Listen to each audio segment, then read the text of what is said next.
জেলে যখন চলে এলো এরা, তো এরা জেলে এসে ইউসুফ আলাইহিস সালামের কাছে থাকতে লাগলো। তো ইউসুফ আলাইহিস সালামের কাছে যে থাকতে লাগলো, তো ইউসুফের কাছে যে খাবারগুলো আসে জুলেখার বাড়ি থেকে, বাদশাহী খানা, ভালো ভালো খানা, স্পেশাল খানা, ইউসুফ আলাইহিস সালাম হালকা করে খায়, আর ওই গরিব দুঃখী গালাকে জেলের মধ্যে জেলে রেখে খিলিয়ে দেয়, তোমরা খাও। এরা চাট পেয়ে এসে ওই সাকি আর বাকি দুইজন খালি ইউসুফের কাছে থাকে, ওর রুমে বসে থাকে আর গল্প করে, ওখানেই থাকে। এবার থাকতে থাকতে বেশ কিছুদিন থাকলো, একটা দোস্তি হয়ে গেল। তারপরে একদিন ওরা দুইজন কিন্তু স্বপ্ন দেখেছে, সাকি আর বাকি। দিয়ে বলছে, হে ইউসুফ, আজকে রাত্রে আমি স্বপ্ন দেখেছি।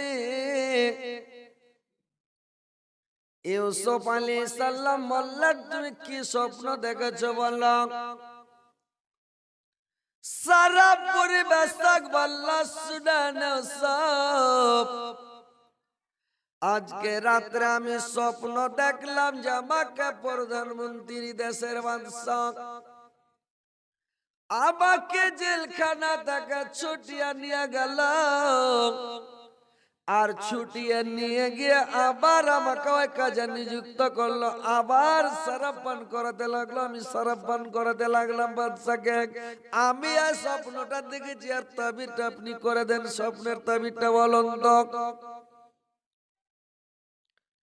এবার বাবুর্চি বলছে, শুনেন ইউসুফ, আমি একটা স্বপ্ন দেখেছি।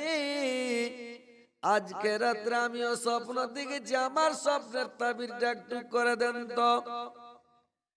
ইউসুফ আলাইহিস সালাম বললেন, কি স্বপ্ন দেখেছো বলো? বাবুর্চি বলল, আমি স্বপ্ন দেখলাম যে এক টুকরি রুটি বা এক ধামা রুটি আমি মাথায় বহন করছি, আর চিলগিদনি গুলো আসছে, কাওয়া গুলো আসছে, আর আমার মাথাতে বসে যাচ্ছে, আর মাথাতে বসে আমার রুটিগুলোকে ছিঁড়া ছিঁড়া নিয়ে চলে যাচ্ছে, আর ছিঁড়া ছিঁড়া খাচ্ছে, রুটিগুলোকে নিয়ে পালিয়ে যাচ্ছে, ছিঁড়া ছিঁড়া খাচ্ছে, ঠকেরা ঠকেরা খাচ্ছে আমার মাথার রুটিগুলো। আপনি তাবির করে দেন তো, এর মানে করে দেন তো, কি ব্যাপার? হযরত ইউসুফ আলাইহিস সালামকে আল্লাহ মুজিজা দিয়েছিলেন, স্বপ্নের তাবির করতে পারতেন। আপনি স্বপ্নের কথা বলে দিলে কি তাবির হবে, আল্লাহর নবী ইউসুফ আলাইহিস সালাম বলে দিতেন। আল্লাহকে এত বড় ক্ষমতা দান করেছিলেন। হযরত ইউসুফ আলাইহিস সালাম বললেন, ওগো জেলের সাথীরা, তোমরা শুনো,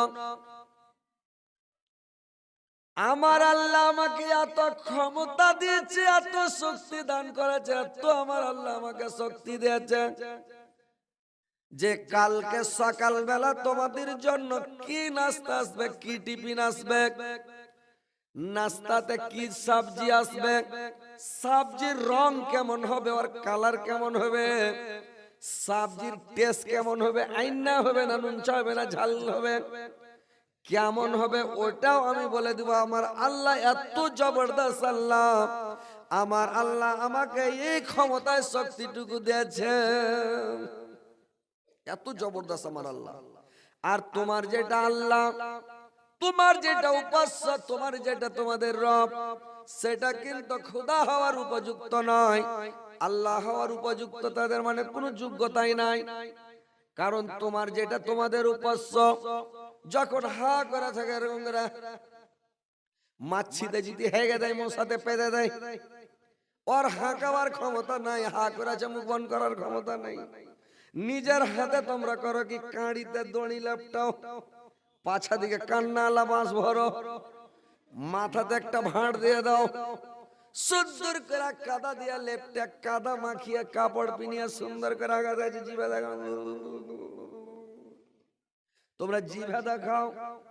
আমরা জিন্দগিতে কেউ আল্লাহকে কোনোদিন মসজিদে যা জিভা দেখালছি? জিভা দেখালছেন?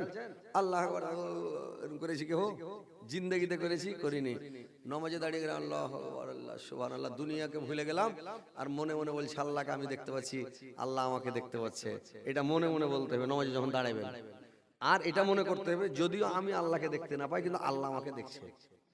আর বান্দা যখন এক ধন্দে নামাজ শুরু করে তো আল্লাহ এক ধন্দে বান্দাটার দিকে দেখে থাকে। আর নামাজ পড়তে পড়তে যখন ইদিক উদিক খালি দেখে ছেকবাক করে তো আল্লাহ মুখ ঘুরিয়ে নেয় ওর দিকে, আর দেখবে না। তো নামাজ পড়তে পড়তে ভাই ইদিক উদিক দেখবেন না, ওই যেখানে সিজদা দিবেন ওই জায়গাটায় দেখে থাকবেন, বুঝতে পারছেন? ক্যালেন্ডার দেখেন আলহামদুলিল্লাহ আল্লাহ সামি আল্লাহ, এরকম কতগুলো লোক আছে পৃথিবীতে করে নামাজ পড়ে, বুঝতে পারলেন? নামাজ পড়তে জানে না। তো এরকম ভাবে আমরা কেউ কোনোদিন জিভে দেখে না।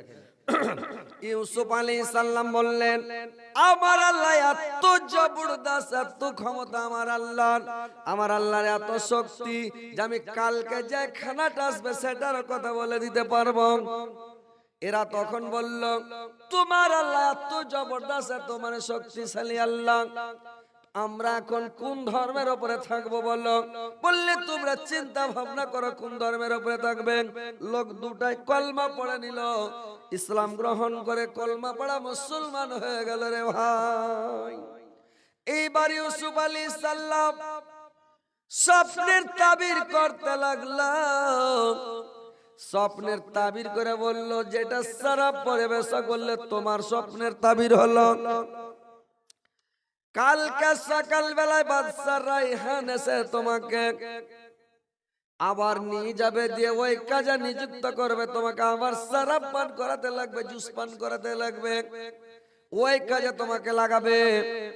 আর একে বলল, যেটা বাবুর্চি খানা তৈরি করে ওকে বলল, কালকে সকাল বেলা বাদশা রায়হান এসে তোমাকে কি করবে, তোমাকে ফাঁসিতে ঝুলাবে, আর তোমাকে ফাঁসি দিয়ে তোমাকে মেরে দেওয়া হবে, আর তোমার মাথার মগজগুলো ছিঁড়ে ছিঁড়ে চিল গিদনিতে কাওয়াতে তোমার মগজগুলো ছিঁড়ে ছিঁড়ে খাবে। লোকটাকে আমি স্বপ্ন দেখিনি, বলছে যখন কইছে এরকম হবে তো বলছে আমি স্বপ্ন দেখিনি। ইউসুফ আলাইহিস সালাম বলছে, তুমি দেখো আর না দেখো, আমি যেটা বলে দিলাম এটা হবে। লোকটা তো কাঁদতে লাগলো, কি করলাম? মেয়ে ছেলে বাড়িতে কাঁদছে, কি হলো? সবাই কাঁদছে। কালকে সকাল হইতে হইতে বাদশা রায়হান এসে ওই সারা পরিবেশককে নিয়ে গেল, যে যাও তুমি সারাপ পান করবে, আবার যে কাজে ছিল কাজে চলে যাও, একেলে যা সুলিতে চড়িয়ে দেয়, মৃত্যুদণ্ড সাজা, মানে মরি গেল, মেরে ফেললে, ফাঁসিতে ঝুলিয়ে মেরে দিলে, মরে গেল। তো কথা হচ্ছে ভাই যে ই স্বপ্ন দেখেছে, স্বপ্নের তাবির মানে ইউসুফ আলাইহিস সালাম করতে পারতেন। কেউ যদি স্বপ্ন দেখেন তো স্বপ্নের কথা গোপন রাখবেন, স্বপ্নের কথা সবকে বলতে হয় না ভাই, বুঝতে পারছেন? যদি স্বপ্ন দেখেন তো স্বপ্নের কথা লোককে বলবেন না। স্বপ্ন শুনে মানে দেখেছেন, চুপচাপ থেকে যান। স্বপ্ন কয় রকম হয় আপনারা জানেন? স্বপ্ন কয় রকম যে ভাই জানেন? স্বপ্ন হচ্ছে 3 রকম। মানে একটা হচ্ছে সত্য স্বপ্ন, আল্লাহর পক্ষ থেকে ফেরেশতারা দেখায়। আর একটা হচ্ছে শয়তানি স্বপ্ন, যেটা শয়তানে দেখায়, ভয়ঙ্কর স্বপ্ন। আর একটা স্বপ্ন হয় টকটকির স্বপ্ন, মানে ধ্যান ধারণার স্বপ্ন, মানে যেটা সারাদিন ওর ধ্যানে ঘুরবে, রাইতে ওই ধ্যান ধারণার স্বপ্নটা রাইতেও শুনতে পাবে, বুঝতে পারছেন? না পারেন একটা হ্যাঁ হো করবেন, তাহলে তো বুঝতে পারবো যে আপনারা শুনছেন মন দিয়ে। আর যদি চালাচলি না করে সুষ্টি ছেড়ে দেন, তাইলে তো আমি আর বলবো যারা বুঝতে পারে না মনে হয় বয়স, একটু মুড়ি ঝুঁকাবেন, হ্যাঁ হো করবেন, ভালো লাগবে। তো ভাই কথা হলো যে এই 3 ধরনের স্বপ্ন। তো মানুষ স্বপ্নের কথা বলতে হয় না। আর যদি কেউ বলে দেয় ওর তাবির করিয়েন না, তাবির করলে কিন্তু সত্য হয়ে যাবে। মুলবির সামনে যদি বলেন, মুলবির তাবির জীবনে করবে না, মানে এরা জানে, আমরা সবাই হাদিস পড়েছি, জানি তাফসিরে আছে যে স্বপ্নের তাবির করতে হয় না। তাবির করলে ওটা বাস্তবে পরিণত হয়ে যাবে, মানে ওটা অরিজিনাল হয়ে যাবে। তো স্বপ্নের তাবির করতে হবে না, যে দেখেছো কারো বুঝিয়ে দাও। কেউ একজন ফোন করে বলছে যে আমার মাকে বাপকে দেখছি মরে গেছে, এরকম করছে ওরকম করছে, আমি তোমার বাপ মার নামে দান করো, সাদকা করো, খায়রাত করো, ফকির মিসকিনকে খিলাও, সব ঠিক হয়ে যাবে। খিলাল ছাড় দেখতে হবে না সময়, বুঝতে পারলেন? তো কথা হচ্ছে তাবির করতে হবে না, এরকম ওরকম তাবির করিয়েন না। তো এবার শুনেলেন, এবার যখন সারা পরিবেশক যায়, এবার ইউসুফ আলাইহিস সালাম তাকে বলল, সারা পরিবেশককে বলল, ভাই তুমি তো যাচ্ছ আর বাদশার কাছে সব সময় থাকবে, তুমি বাদশাকে বলে দিও একটা ছেলে বিনা দোষে জেলখানাতে পড়ছে, ছেলেটাকে যেন ছেড়ে দেওয়া হয়, ছেলেটাকে যেন ছেড়ে দেয়। এইবার করেছে কি রে ভাই, ওই লোকটাকে যখন বলল ইউসুফ আলাইহিস সালাম, আল্লাহ পাক নারাজ হয়ে গেলেন। আল্লাহ পাক নারাজ হয়ে গেলেন যে আমাকে না বলে জেলের সাথীকে বলছে বলিও তোমার বাচ্চাকে যেন ছেড়ে দেয়। ইউসুফ আলাইহিস সালামকে বলতো তো আল্লাহ তুমি আমাকে জেল থেকে ছুটাও, আল্লাহ তুমি আমাকে জেল থেকে মুক্তি করো, আল্লাহ তুমি এই জালেমের জুলুম থেকে বাঁচাও, আল্লাহ তুমি আমাকে উদ্ধার করো, এই বলে আল্লাহকে বলতে হতো। আল্লাহকে না বলে জেলের সাথীকে বলল ভাই তোমার বাচ্চাকে তুমি বলে দিও যেন আমাকে জেল থেকে ছেড়ে দেয়। আল্লাহ লোকটাকে ভুলিয়ে দিলেন। লোকটা বেমালুম ভুলে গেল। লোকটা ভুলে যায় 7 বছর ভুলে থাকলো রে ভাই। 7 বছর ভুলে থাকলো, বাদশাকে বলতে পারেনি। 7 বছর পরে একদিন ওই দেশের প্রধানমন্ত্রী বাদশা রাইহান স্বপ্ন দেখলো। কি স্বপ্ন দেখলো? যে স্বপ্ন দেখলো 7টা গাভী আছে, 7টা গাভীকে খেয়ে নিলাম। 7টা গাছ আছে, 7টা গাছকে খেয়ে নিলাম। 7টা গাছ এসে 7টা গাছকে খেয়ে নিলাম। এই স্বপ্ন দেখে বাদশা পেরেশান হয়ে গেল। সকালবেলা সারা মিশরের মধ্যে যতগুলো ঠিক ছিল, নুজুম ছিল, সমস্ত ঠিক ওকে ডেকে বলল তোমরা গনে পড়ে দেখো, আমার স্বপ্নটার তাবির করো। আমি এই স্বপ্ন দেখলাম আর মানেটাকে আমাকে বুঝিয়ে বলো। যত ঠিক যত নুজুম এসেছিল রে ভাই, সমস্ত নুজুম গুলো ঘুরে চলে গেল। বলছে এত বড় স্বপ্নের তাবির আমরা করতে পারবো না, আমাদের পঞ্জিতে এত বড় স্বপ্নের তাবির নাই। তো আপনারা, আমি স্বপ্নের তাবির আমরা করতে পারবো না। এবার তখন বাদশা রাইহান আরো পেরেশান হয়ে গেল, আল্লাহ কি স্বপ্ন দেখলাম। এইবার তখন সারাপ পরে বেশক যার কাছে ছিল, যেটা সারাপ পান করায়, ওই লোকটা তখন বলল আরে আমি তো স্বপ্ন, আমার স্বপ্নের তাবির তো ইউসুফ আলাইহিস সালাম করে দিয়েছিলাম। যাই হোক আমি বাদশাকে বলি। বাদশাকে বললো বাদশা একটা কথা আপনাকে বলতে আমি ভুলে গেছি। আপনি তো আমার স্বপ্নের আমার স্বপ্নের তাবির করে দিয়েছিল। জেলে একটা ছেলে বিনা দোষে জুলেখা 7 বছর থেকে ছেলেটাকে জেলে পৌঁছাচ্ছে। তো ছেলেটা 7 বছর থেকে জেলের মধ্যে আছে। তো ছেলেটা আমাকে বলেছিল বাদশাকে বললে যেন আমাকে ছেড়ে দেয়।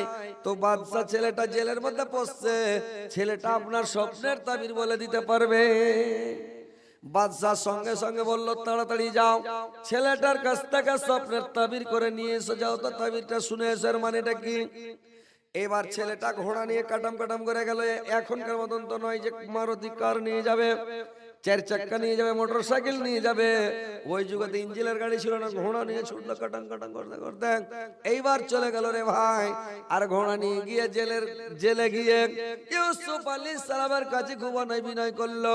বলল ভাই আমি ভুলে গিয়েছিলাম, ভাই দুঃখ নিবেন না, আমাকে মাফ করবেন, আমাকে ক্ষমা করবেন ভাই। স্বপ্নের তাবির এরকম বাদশা আমাদের স্বপ্ন দেখেছে, একটু তাবির করে দেন তো। হযরত ইউসুফ আলাইহিস সালাম বলল তোমার বাদশার স্বপ্নের তাবির হলো 7টা গাভী আছে, 7টা গাভীকে খেয়ে নিলাম। 7টা গাছ আছে, 7টা গাছকে খেয়ে নিলাম। এই স্বপ্নের তাবির হলো, এই স্বপ্নটার তাবির হলো 7 বছর বৃষ্টি হবে, পানি হবে। আর 7 বছর বৃষ্টি হবে, মুষলধার বৃষ্টি হবে, ফসল হবে, যে যেখানে ফসল লাগাবে ফসল হবে। আর 7 বছর পরে অনাবৃষ্টি হবে, কাহাসালি হবে, দুর্ভিক্ষ হবে, অভাব হবে, অনটন হবে, মানুষ খেতে পাবে না, সব তারা তারা করবে। এইবার যখন এই কথা বললাম, স্বপ্নের কথা বাদশাকে বললাম, বাদশা রাইহান আরো পেরেশান হয়ে গেল রে ভাই। কি করলাম, আল্লাহ করলাম তো করলাম, কি করব আল্লাহ। এইবার বলল যাও ছেলেটাকে জেলখানা থেকে নিয়ে এসো, না তো কোনো বুদ্ধি পাওয়া যাবে না। এবার ওই সারা পরিবেশক ছুটলাম, যে মানে ইউসুফকে বলল চলো, আমার বাদশা ডাকলো, চলো জেলে আর থাকতে পারে, জেলখানা থেকে চলো। ইউসুফ আলাইহিস সালাম বলল আমি এরকম ভাবে যাব না, আমি জেলখানাতে 7 বছর পৌঁছলাম, 7 বছর জেল কাটলাম, জেলে থাকলাম। আমি এটার প্রমাণ নিব যে আমাকে কেন জেলে দেওয়া হয়েছে, আমি দোষী না নির্দোষী, কি কারণে আমাকে জেল দেওয়া হয়েছে, এর প্রমাণটা আমি নিব, তারপরে যাব না তো যাব না। এইবার বাদশা রাইহান নিজে বেরিয়ে আসলো। বাদশা রাইহান বের হয়ে এসে আজিজ মিশরকে জিজ্ঞাসা করলো, আজিজ বলো তো তোমার বাড়িতে যে ছেলেটা ছিল সেই ইউসুফ ছেলেটার চরিত্র সম্পর্কে তুমি বলো তো ছেলেটা কেমন? আজিজ মিশর বলল, শুনেন বাদশাহ, কি বলবা দুঃখের কথা বাদশাহ, ছেলেটা কিন্তু মকাল ফলের মতন, অপর ডগমাগ ভিতরে বিলের গুভর আছে মকাল ফলের মতো। সে ছেলেটা একবারে বাজে ছেলে, চরিত্রহীন ছেলে, একবারে নষ্ট ছেলে। ছেলেটার বুদ্ধি জ্ঞান ভালো নাই, দেখতে সুন্দর কিন্তু ভালো নয়। আজিজ মিশর এটা বর্ণনা দিল। এইবার বাদশা রাইহান চলে গেল জেলখানা, জেলের দারোগার কাছে। জেলের দারোগাকে জিজ্ঞাসা করলো, বলো তো জেলের জেলানো, যে ছেলেটা ইউসুফ তোমার জেলের মধ্যে আছে আজকে 7 বছর থেকে, ছেলেটার চরিত্র কেমন, বুদ্ধি কেমন, জ্ঞান কেমন, কি ব্যাপার কেমন, কি বলো তো? জেলের দারোগা বলল, শুনেন বাদশাহ, আমি জেলখানায় থাকতে থাকতে বুড়ো হয়ে গেলাম। আমার লাইফে, আমার জিন্দেগিতে ইউসুফের মতন সুন্দর ছেলে, ভালো ছেলে আমার জীবন আমি দেখি নাই, আমার লাইফে আমি দেখি নাই। এত চরিত্রবান ছেলে, এত সুন্দর ছেলে, এত ভালো ছেলে যে আর তুলনায় করা যাবে না, এত ভালো ছেলে, এর মতন সুন্দর ছেলে, ভালো ব্যবহারের ছেলে আমার জীবন আমি দেখি নাই। এইবার চলে গেল কোথায়, বলে আর কাছে খানা কোথা থেকে আসে? বলে জুলেখার বাড়ি থেকে আসে, 5টা মহিলাতে খানা দেয়। বলে ওরাকে ডাকো। জুলেখাকে ডাকলো, 5টা মহিলাকে ডাকলো। মহিলা 5টাকে জিজ্ঞাসা করলো। কি জিজ্ঞাসা করলো? 5টা মহিলাকে জিজ্ঞাসা করলো, আচ্ছা তোমরা বলো ছেলেটা কেমন, ইউসুফের চরিত্র কেমন, তোমরা বলো তো। প্রত্যেকদিন 3 টাইম তোমরা খানা দিতে আসো, তো ছেলেটার চরিত্র সম্পর্কে একটু বলো তো। তখন 5টা মহিলা বলল, বাদশাহ কি বলবো বাদশাহ, এরকম ভালো ছেলে আমাদের জীবন আমরা দেখি নাই। এত চরিত্রবান ছেলে, এত ভালো ছেলে, এত সুন্দর ছেলে। তার কারণ এই ছেলেটাকে যখন খানা দিতে আসি, জিন্দেগিতে কোনোদিন আমাদের মুখে মুখে দেখে না, আমার দিকে দেখে কথা বলে না। মানে করে কি, বলে টেবিলের উপরে ভাত রেখে দাও, টেবিলের তলে মানে টিফিন গুলো আছে, গামলা আছে, থালি আছে, বাটি আছে, ওগুলো নিয়ে চলে যাও। আমরা সকালে রেখে চলে যাই, আবার খানা খেয়ে ধুয়ে রেখে দেয়। আবার দুপুরে যখন খানা নিয়ে আসি, বলে টেবিলে রেখে দাও, আমাদের দিকে দেখে না। জীবনে কোনোদিন মুখে মুখে দেখেনি, চোখে চোখে দেখেনি। এত ভালো ছেলে, এত চরিত্রবান ছেলে আমরা দুনিয়াতে দেখিনি। এত ভালো ছেলে ইউসুফ। রিপোর্ট ভালো হতে লাগলো। এবার জুলেখাকে জিজ্ঞাসা করলো বাদশা রাইহান, জুলেখা তুমি বলো তো ছেলেটা কেমন, ছেলেটার চরিত্র কেমন, ব্যবহার কেমন, আর তুমি কেন ওকে জেলে দিয়েছো, কি অপরাধে জেলে দিয়েছো আমাকে বলো। জুলেখা ফপিয়া ফপিয়া কাঁদতে লাগলো, হুকরা হুকরা কাঁদতে লাগলো। বাদশা কি বলবো দুঃখের কথা, যত দোষ হয়েছে আমার থেকে হয়েছে বাদশাহ। দোষী যদি দোষ স্বীকার না করে তো সাক্ষী তলব করতে হয়, সাক্ষীকে ডাকতে হয়। কিন্তু আমি স্বীকার করছি যত দোষ হয়েছে আমার হয়েছে। ইউসুফের 1 পয়সাও দোষ নাই, 1 আনাও দোষ নাই। ইউসুফ ছেলেটা অরিজিনালের ভালো, খুবই ভালোবাসা। কিন্তু আমি মানে কি করব, আমি বাধ্যতামূলক ওকে জেলখানায় ভরেছি, জেলের মধ্যে পাঠিয়েছি, কিন্তু ছেলেটা খুবই ভালো। সবাই বলছে ভালো, আর আজিজ মিশর বলছে ছেলেটা চরিত্রহীন, খারাপ, বাজে ছেলে। তো এবার বাদশার নজরে মিথ্যা হয়ে গেল, খারাপ হয়ে গেল। তখন আজিজ মিশর কি বলবে হুঁশ না পেয়ে বলছে, যা তোকে তাল্লাক দিয়ে দেন। জুলেখাকে বলছে তুই তাল্লাক। কতগুলা লোককে দেখবেন গ্রামে, যখন লোকের কাছে মুখ না পাইবে কিনা, তখন বাড়ি বাড়ি ডেকে যা মারবে, তোর লেগে মুখ পাই না। কহতো ওর চাল গেল বইয়া, ওর চালের দোষে কথা শুনছে, আর বাড়ি বাড়িকে যা মারবে, তোর লেগে লোকের কাছে মুখ পাই না, বিনা কামে। তো ওইরকম এই কথা ঢুঁড়ে না পেয়ে যা তোকে তাল্লাক, তোর বাপকে তাল্লাক, তোর মা কে তাল্লাক, তোর 14 গোষ্ঠীকে তাল্লাক, যা তাল্লাক। তাল্লাক যখন দিয়ে দিলে, এবার তাল্লাক দিয়ে আজিজ মিশর বাড়ি চলে গেল, জুলেখাও বাড়ি চলে গেল, সবাই বাড়ি চলে গেল। এবার যখন প্রমাণ হয়ে গেল যে ইউসুফ নির্দোষী, তখন ইউসুফকে সাথে করে